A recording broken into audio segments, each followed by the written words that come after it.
tardes, mi nombre es Tania Carolina Vera Montes, estudio la carrera de Ingeniería Industrial, pertenezco a la Facultad de Ciencias Matemáticas, Físicas y Químicas. Yo voy a hablar acerca de los tipos de pensamientos. El tipo de pensamiento. El pensamiento humano puede ser clasificado en diferentes categorías según se desarrolla. Hay 9 tipos de pensamiento. El pensamiento deductivo, el pensamiento inductivo, el pensamiento analítico, el pensamiento lateral o creativo, pensamiento suave, pensamiento duro, pensamiento divergente, pensamiento convergente y pensamiento mágico.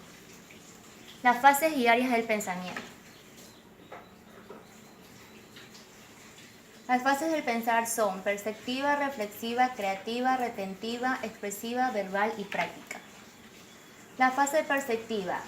La psicología de la percepción investiga cómo la energía física captada por los receptores sensoriales que se transforman en el reconocimiento de formas y objetos reales. Tiene detección, traducción, transmisión y procesamiento de la información. La detección es cuando cada uno de los sentidos recibe los estímulos a los que es sensible. Por ejemplo, el ojo capta la energía electromagnética, el oído las vibraciones, el aire, etc. La transducción. Los órganos receptores convierten la energía del estímulo en mensaje nervioso o señales electroquímicas que circulan por el sistema nervioso. La transmisión. A través de los impulsos nerviosos se transmite la información hacia diferentes zonas del cerebro. El procesamiento de la información es cuando el cerebro organiza e interpreta la información dándole significado. La fase reflexiva. Mediante las funciones del área reflexiva, el estudiante actúa cognitivamente sobre los estímulos y sobre los datos de su experiencia. De esta manera los analiza, los modifica y estructura en forma lógica para un mejor entendimiento, para que puedan ser utilizados colectivamente para la resolución de problemas. La fase creativa. El proceso creativo se refiere a las fases que deben seguir para la aplicación de la creatividad y la generación de ideas en torno a un reto o un problema a resolver. Se clasifica en 3, en análisis de reto creativo, en generación de ideas y valoración y selección de ideas.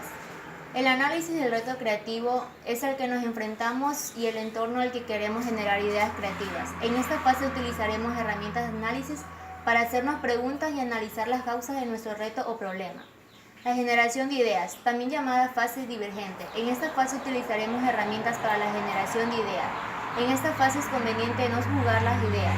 El objetivo de esta fase es generar el mayor número posible de ideas. La valoración y selección de las ideas, también llamada fase convergente, consiste en seleccionar las mejores ideas. En esta fase se utilizan criterios tanto subjetivos como objetivos para valorar y clasificar las ideas y filtrar las mejores. La fase retentiva. La fase retentiva se caracteriza por el aprendizaje que adquiere un nuevo conocimiento, lo fija y lo incorpora a su patrimonio cognitivo, de donde lo podrá sacar posteriormente, siempre cuando se tenga necesidad. La fase expresiva verbal. Se trata de la forma más simple que puede ser de tipo oral o escrito y indica la primera reacción que se manifiesta en el exterior después de haber aprendido.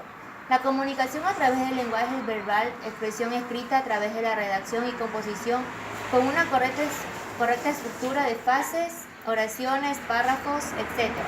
Mediante estas funciones se puede codificar y transmitir a otras personas mensajes verbales relativos a las propias percepciones, a los propios pensamientos y a los propios estados efectivos.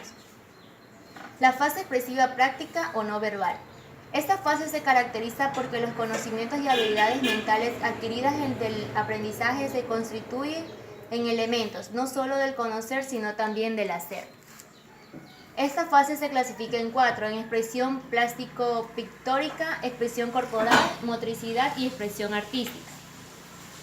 La expresión corporal considera como la función de unión entre expresiones verbales y no verbales.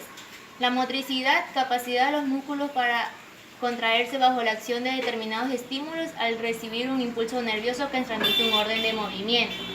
La expresión plástico-pictórica puede entenderse como la necesidad de dar rienda suelta, consciente o inconscientemente a las energías y estados de ánimo que surgen en el interior de la persona. Y la expresión artística es materialmente configuración de sonidos, su razón de ser es la expresión producida de belleza. Gracias.